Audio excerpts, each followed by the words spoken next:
Well, quilting is a craft, and it's been around since at least the 13th century, probably earlier than that. And the Figge Art Museum is showcasing the ways that art inspires quilting. Joining us is the Figge's Director of Education, Melissa Moore. Melissa, thank you so much for being here. Always a pleasure.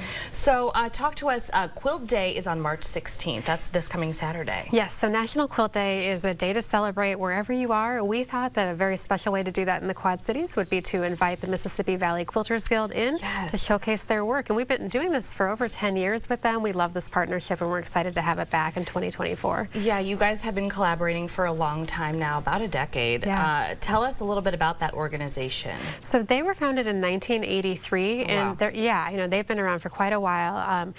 And I know that their mission really has to do with educating and supporting the quilt arts, and helping those who want to get involved with quilting do more of that. That aligns perfectly with our mission of bringing art and people together. And we also feel like sometimes people overlook some of the arts that may be lying around our house, so they don't realize the artistry that goes into making that. Yeah, you're right about that. I mean, quilting, it takes a long time. There's a lot that goes into it, all of the layering and all of the colors, everything like that, which we'll get into because these are award-winning quilts. Yes, so there are over 64 pieces on display in the Figge's lobby, made by, and some of them took weeks, months, in some cases years to create, and they really are masterpieces. Yeah, so there's some traditional and modern art inspirations in these quilts that we're seeing in some of these images.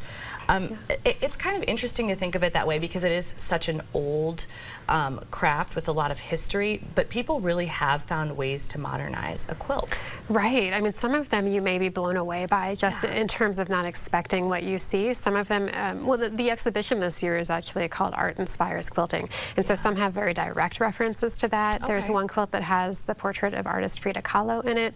Another quilter, who is also an artist, painted a lovely still life of flowers, and then next to that painting, where she used paint and canvas, she has a quilted version of abstracted flowers, and the two are meant to be viewed side by side. So it's very creative. Yeah, that looks absolutely beautiful. So we talked about this. It takes time, it takes patience, it takes precision. So you said some of the quilts that people are going to see at the Figge, some of them have even taken years to complete. Correct, yes. Will there be an opportunity at all for folks to meet with any of the quilters or the artists? Yes, in fact, I'm glad you asked. That is happening tonight. So we are having a little community celebration to honor all of the quilt making artists who are part of this exhibition and those beyond. So 5 p.m. at the Figge. It's free to the public. We'll have refreshments, and you can meet some of the quilters and also enjoy the exhibition. I love that, because I know we're just seeing the images on the screen right now. They're incredible, and I think it's not necessarily what people would expect, and I think it would be really fun to get that up-close look and talk to some of the folks that created these. What do you hope visitors take away from checking this exhibition out? I hope that they're inspired by what they see and the beauty there, the talent, the creativity, but also inspired to look around their own homes and think about their own family traditions and maybe the art that exists in their own day-to-day lives. Yeah, see the art in the day-to-day. That's really beautiful.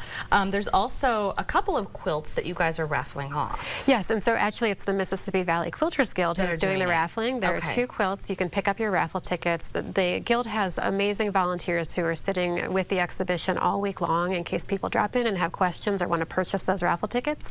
And then I know they have instructions on how that all works. Yeah, that would be incredible to win one of those. Well, maybe the best part about all of this is that the exhibition is open to the public, and entry into this specific one, it's free. Correct. You do not have to purchase admission to the museum. Of course, we're always free on Thursday nights from 5 until 8 p.m. But if you want to come during the week, this will be on view until the end of day, Sunday, March 17th. Wonderful. Okay. Well, to learn more about the Art Inspires Quilting exhibition, or really anything else that's going on at the Figge, because there's a lot, visit FiggeArtMuseum.org. Melissa, as always, thank you so much for talking with us. Thanks for having us. Of course.